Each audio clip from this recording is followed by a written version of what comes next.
2000 годов тому вся наша земля, опанована грехом, чекала приходу Спасу, який повинен був нас откупити, і щиро просила, ускликаючи: «Прийди, Пане Єзу!»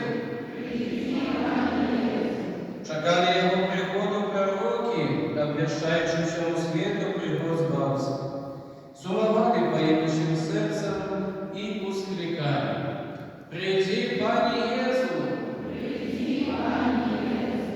Его ждали бедные и богатые, ученые и простые люди. Чекали города и вёски, короли дорогой ускликаючи: «Прийди, Пане Єзу!» Чекали убогі пастушки, які пасли овечки поблизу Вифлеєма.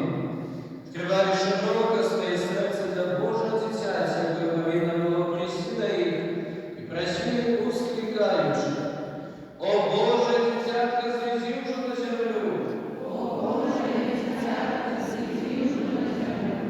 Чекав святий Йозеф, працюючи з риманками білою. Йон, який повинен був стати пекуном і кормильцем Єзуса і Марії. Я ще не вірив про то, але уже сумував по Божому дитятку, якої повинно було збавити людей, молився просто і щиро ускликаючи: «О Боже, дитятко, зійди вже на землю!» Чекав так само і Марія, не здогадуючись навіть, що Бог вибрав її на мать Спаса.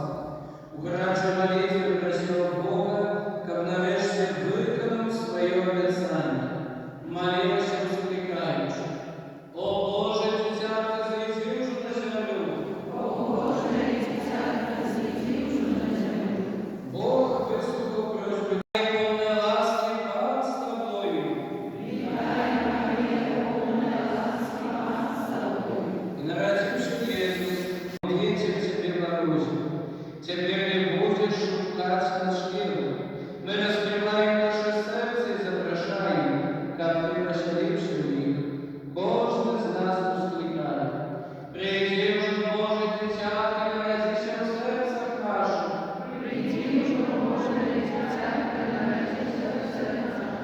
Постараемся быть. Прийди уже, Боже, дитятко, народися в сердцах наших.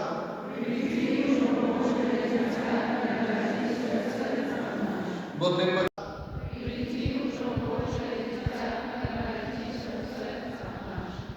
Прийди вже, Боже, дитятко, народися в серцях наших.